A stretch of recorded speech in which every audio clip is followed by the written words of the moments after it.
another shocking death. I don't know. It does seem like you remember, like someone said earlier. It's Michael Jackson Farrah Fawcett. Michael Jackson Farrah Fawcett. The other one, besides Prince, being WWE wrestler, former wrestler Chyna. Joanie Laurer was her real name, but she was found dead in her apartment building in Redondo Beach, California, on Wednesday evening. What we found out is that she hadn't been heard from her friends since Sunday. Yeah.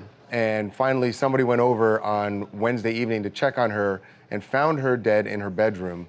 She had been dead for days, according to what we're told. Yes, we're told that it appears she's been dead for at least a day, maybe even a couple of days. No one had heard anything from her since Sunday evening. You need to understand her significance.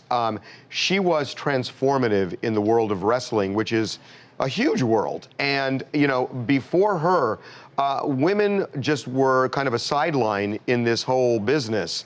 Yep. And she changed everything. Harvey, she was the first woman participant in the Royal Rumble. I mean, think about that. I mean, you had to get in there with 30 guys. I mean, think about how alpha male wrestling is in general. And for her to be able to break down that barrier to become the first woman to participate in the Royal Rumble, that was a huge, huge milestone for women in wrestling. And it really inspired a new generation of women wrestlers and inspired Ronda Rousey, as a matter of fact. Right. Yeah, and it really helped her cross over into this incredible pop culture phenomenon. Remember, I think at the time when she did Playboy, her Playboy cover, that issue was like the best-selling issue of Playboy ever.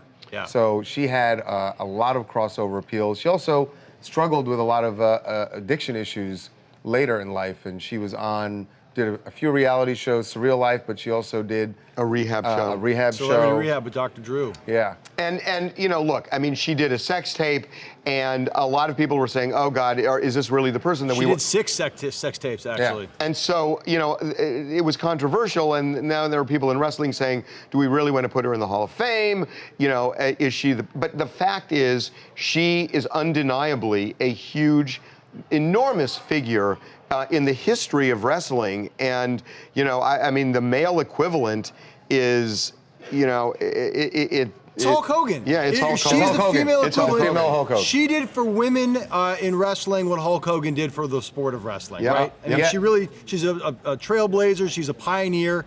She was, by the way, she was part of the original D-Generation X group with Triple H and X-Pac and all those guys. That was a huge thing. It was big for the company. Look, she had her problems. Everybody has their issues. But as a wrestler, she was one of the top of all time.